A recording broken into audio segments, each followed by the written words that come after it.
how to create Bank of America account. So let's see in this video.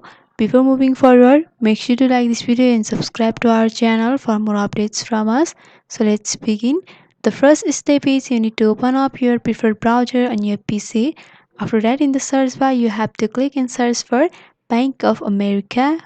After searching for it, you'll be able to see the search results. So you have to simply go for Bank of America, banking, credit cards, and all in the first option.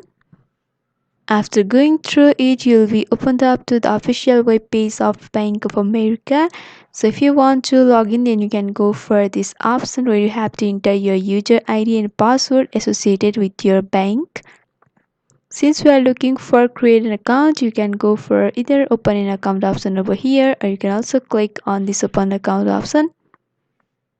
After clicking on that, you'll be able to open up into this section where there is an article or the description about the advantage of banking.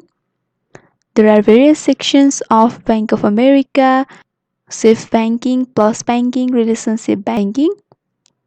So the opening of account depends upon the which section you are choosing. So if you are going to open an account in safe balance banking, then you can go for open account option over here. After that, you'll be opened up to the another browser where you have to enter your zip code. This zip code is important because according to the zip code that you have entered, they will give you the information about the rate and fee of the banking services on your location. After entering, you can go for go, then you'll be able to see all of these informations where you have to select and you can create an account.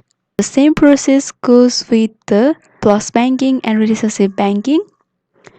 You just need to enter your correct information, and by doing that, you'll be able to create a Bank of America account. So hope this video was helpful.